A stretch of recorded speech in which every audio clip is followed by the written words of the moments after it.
Hey guys, let's get more news about Steelers, but first, don't forget to subscribe and leave your like.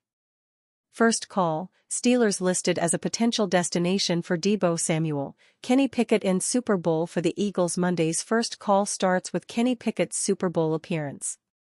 We also examine the potential of the Pittsburgh Steelers rebooting their efforts to land a wide receiver from San Francisco this offseason. Multiple reports have Matthew Stafford likely staying put in Los Angeles. Terry Bradshaw is laying out his exit strategy from Fox. And we tell you how the women's basketball teams at Pitt and Duquesne performed Sunday Super Bowl stage. Former Steelers quarterback Kenny Pickett got some playing time in the Super Bowl. The Philadelphia Eagles were beating the Kansas City Chiefs so badly that head coach Nick Sirianni was able to pull starting QB Jalen Hurts for the last two possessions of the game. The Eagles went on to win the game 40-22. Pickett threw one incomplete pass and was able to kneel out the clock before the team stormed the field in victory. Pickett grew up an Eagles fan while living in New Jersey. This was his first year in Philadelphia after the Steelers traded him there 11 months ago. Now he is getting a Super Bowl ring for his year of service, playing behind Hurts on the depth chart. Trying this again? Last summer, the Steelers made a run at San Francisco 49ers wide receiver Brandon Ayuk. That didn't work out. Now the Niners have given permission to Deebo Samuel's agent to seek a trade to another organization. CBS Sports' Garrett Podale listed Pittsburgh as the top potential destination for Samuel if a deal is made. The Pittsburgh Steelers were all in for San Francisco wide receiver Brandon Ayuk last offseason before he re-signed with the 49ers on a 4-year, $120 million extension just before the start of the 2024 regular season. Van Jefferson wasn't able to provide enough veteran juice alongside youngsters in George Pickens and Calvin Austin this past season, and Samuel fits the profile of a player that offensive coordinator Arthur Smith loves to feature, Podale said. Smith has long had an infatuation with Cordarrelle Patterson since their time together with the Atlanta Falcons, and Samuel is a higher-end all-purpose threat than Patterson as an offensive player. He could serve as a safety blanket for whoever the Steelers move forward with as their quarterback in 2025, with both Russell Wilson and Justin Fields set to become free agents. As of now, Samuel is set to earn $17.46 million in 2025 based on numbers from Over the Cap. This is the last year of his contract. He has 4 voidable years remaining after 2025. He is due a $15.4 million option bonus on March 22. San Francisco would be hit with a $31.5 million dead cap charge if they trade or cut Samuel before that option is due. So that might mean that the 49ers could just cut Samuel after June 1. Future at Fox. Over the weekend, Steelers legend Terry Bradshaw discussed his future at Fox as a member of their NFL coverage. I told my wife before I left the room, I've got 2 years left at Fox. I'm 76. It's a young man's game. I get that. Everybody wants the new, Bradshaw said. If we can get to the next Super Bowl on Fox, I'll be 80. I think that's time. 80 years old. That's pushing it. Bradshaw was on the desk for Fox's coverage of the Super Bowl in New Orleans on Sunday. One of his partners, Hall of Fame coach Jimmy Johnson, was honored by Fox during the pregame show. Host Kurt Menefee asked Johnson if this was goodbye for Johnson. He replied, "One day at a time, Kurt." Remaining a Ram? For as much interest as there was in the prospect of the Steelers trading for Matthew Stafford, that doesn't sound like it is happening now. That's according to a report from ESPN.com's Dan Graziano. Rams quarterback Matthew Stafford is likely to return to LA in 2025, according to sources close to the situation. The past 2 seasons have been good for Stafford, who turned 37 on Friday and believes the Rams' leadership gives them the ability to contend every year, Graziano reported Saturday. ESPN.com's Jeremy Fowler underscored that report in the same post. People I've talked to with the Rams don't sound overly concerned about Stafford leaving, despite the tricky contract situation, Fowler added. Last summer's negotiation wasn't easy, and this year's could be even more difficult, considering his status as a top-shelf QB in a league starved for them.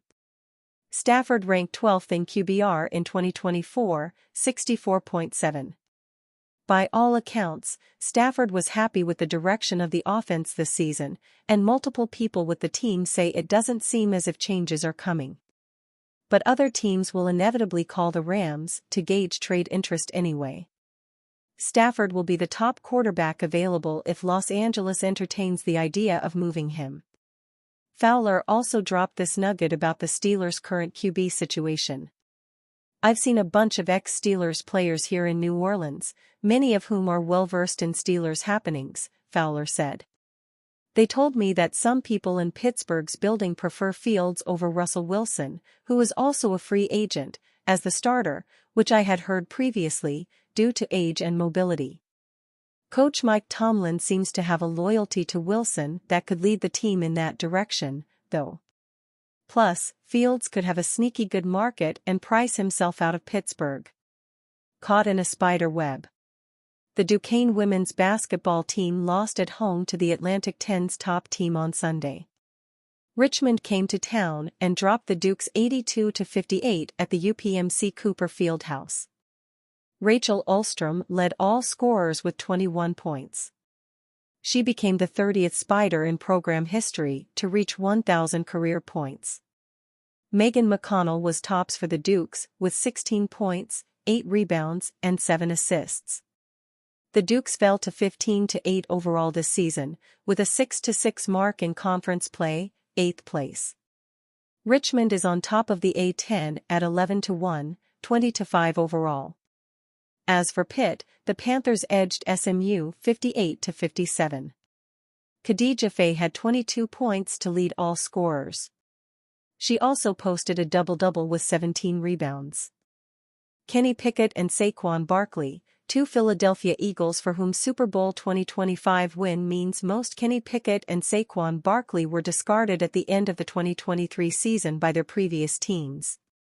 Both of them ended up with the Philadelphia Eagles, and a year later, they are the Super Bowl 2025 champions. Pickett, born and brought up in New Jersey, grew up as an Eagles fan. But as fate would have it, he ended up starting his NFL career with the Pittsburgh Steelers.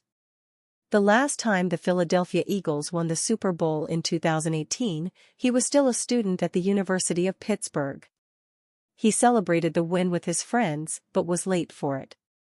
I got there late. I didn't really know that was happening. I saw all the videos, so then we walked down to see it and they were clearing everyone out. We missed the cool part of it, he was quoted by the Inquirer as saying. Pickett went to the Steelers in 2022, becoming their starter. But they moved on from him in just 2 years for Russell Wilson. The QB landed in Philly as Jalen Hurts' backup. His victory formation late in the fourth quarter sealed off a dominant Eagles Super Bowl win after head coach Nick Sirianni put him in for the final snaps.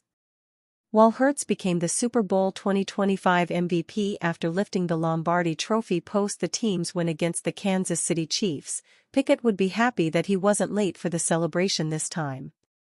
Saquon Barkley, a Giant who had to wait to be an Eagle to touch heights. Another takeaway from the Super Bowl 2025 was the redemption of running back Saquon Barkley. The Bronx native was picked number 2 by the New York Giants in the 2018 NFL Draft. While he did show flashes of his brilliance during his time there, he could never get going. The team moved him on after the 2023 season. According to Barkley, he was fed up with the negotiations with the Giants and called their approach a little disrespectful, according to NFL.com. He played the previous season on a franchise tag and the team did not want to give him the contract he wanted. After being asked to prove his value in the open market, Barkley signed a 3-year deal with the Eagles worth $37.75 million. It could well rise to $46.75 million with bonuses. After joining the team, Barkley played like he had a point to prove, becoming the NFL rushing yards leader for the 2024 season. He broke the single-season record for rushing yards, playoffs included, and also gained the most yards in history in a single season from scrimmage. Barkley was named the 2024 NFL Offensive Player of the Year and went on to win the Super Bowl, something the Giants haven't done since Eli Manning won it for them in 2012. New quarterback option emerges for Pittsburgh Steelers, and former All-Pro New York Jets quarterback Aaron Rodgers is set to hit the open market, according to Jay Glazer of Fox Sports. Glazer says the new Jets regime told Rodgers that they would be moving in a different direction and he would not be returning for the 2025 season. Rodgers, who the previous regime traded for from the Green Bay Packers, tore his Achilles in his first game with the team. This year, with a full season, he threw for 3,897 yards, 28 touchdowns, and 11 interceptions. However, the Jets finished 5-12 even after acquiring Davante Adams. It is likely the Jets will designate Rodgers as a post-June 1 cut to save as much cap space as possible, and then when free agency hits, Rodgers can look to sign with any team. In January, Steelers insider Jerry Dulac stated that if Rodgers became a free agent, there was no chance the Steelers would be in on him. "I can tell you it will not be Aaron Rodgers," Dulac said. "They have no interest in that." Rodgers and the Jets struggled in 2024, and it seems with new head coach Aaron Glenn coming into the fold, they are turning over a new stone. The 41-year-old Rodgers has given plenty of thought to retiring after the season. And are you a fan? What do you think of the Aaron Rodgers situation? Leave your opinion in the comments.